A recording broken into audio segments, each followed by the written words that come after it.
Well, I want to talk to you about a very, very profound day in my life.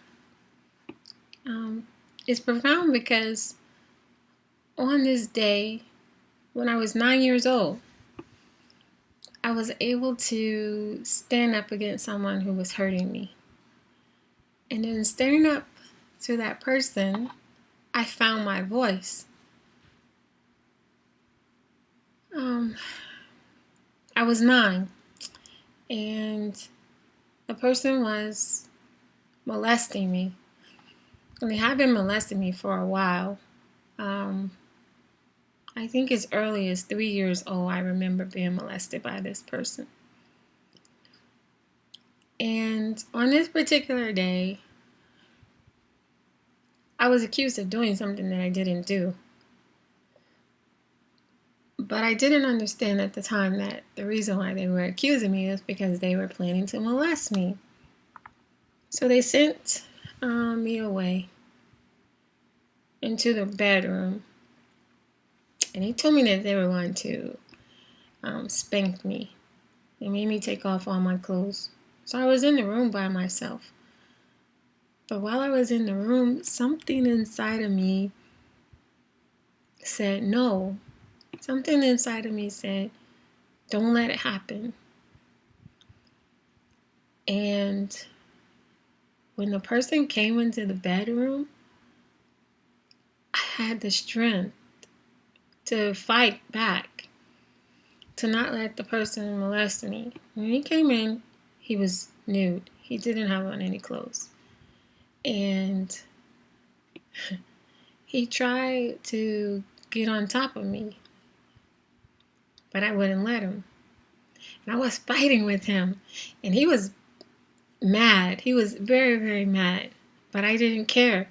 And he slapped me, and he slapped me hard, but I still didn't care because I felt like today I'm going to win. I don't care what it takes. Today I'm going to win. And I fought with him.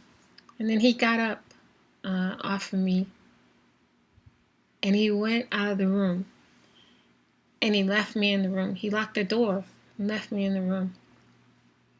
And while he was gone, I felt happy inside. I was afraid, but I was happy. I was afraid because I didn't know what was going to happen when he came back into the room. So he came back in the room after about 5 minutes of being gone. And when he came in the room, he had these branches in his hand. And he just started beating me and beating me and beating me. Ugh. He must have beat me for about 20 minutes until he was tired. It seemed like it went on forever. And then finally he stopped. And he never said a word. And he left out of the room. And when he left out, I got dressed. And I remember going into the bathroom and taking a whole bottle of bleach and emptying it into the bathtub. And I got over in the bathtub, and I had all these welts and bruises all over me, and some of the branches were sticking out of my skin, and I was bloody all in my face, in my head, all over my body. But I didn't care. That day, I did not care. You see, the physical, it was nothing compared to the mental that I had won. That day, I found my voice.